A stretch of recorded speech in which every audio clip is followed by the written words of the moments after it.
તો ભરૂચની જામા મસ્જિદના મૂળ સ્વરૂપ મામલે વિવાદ થયો છે। જામા મસ્જિદના મૂળ સ્વરૂપ મામલે આંદોલન થયું છે। જામા મસ્જિદ સમડી વિહાર જૈન મંદિર હોવાનો સંતોનો દાવો છે। શક્તિનાથ ગ્રાઉન્ડ ખાતે સનાતન સંતો ઉપવાસ આંદોલન પર બેઠા છે।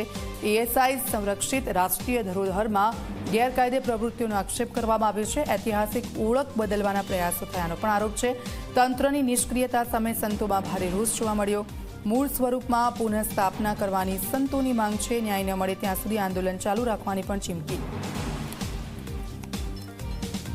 તો ભરૂચની જામા મસ્જિદ મૂળ સ્વરૂપ મામલે હવે વિવાદ થયો છે। સંતો છે તે લોકો વિરોધ કરી રહ્યા છે। ઐતિહાસિક ઓળખ બદલવાના પ્રયાસો થઈ રહ્યા છે। તો સંતોનું આ આંદોલન છે તે લોકો ઉપવાસ પર બેઠા છે।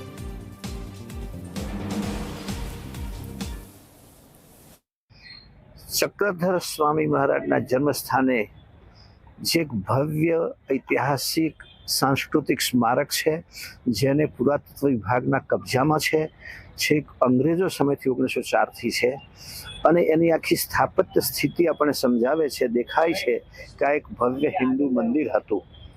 પરંતુ એને જ્યારે અત્યારે કેટલાક સમાજના વિશેષ લોકો એને મસ્જિદનું સ્વરૂપ આપી રહ્યા છે, ત્યારે પુરાતત્વ વિભાગને અમારે જાગૃત કરવું છે કે જો તમે આ સ્થાપત્ય સંભાળ્યું છે તો એને મૂળ સ્થિતિમાં જાળવી રાખવું। એમાં જે કંઈ બીજું એને વિકૃત કરવા માટેના જે પ્રયત્નો થઈ રહ્યા છે, એનું નામ બદલવાના પ્રયત્નો થઈ રહ્યા છે, એને દૂર કરવા માટે આ સંતોનો આગ્રહ છે અને આને વેળાસર સરકારે એના માટે સંજ્ઞા લેવી જોઈએ।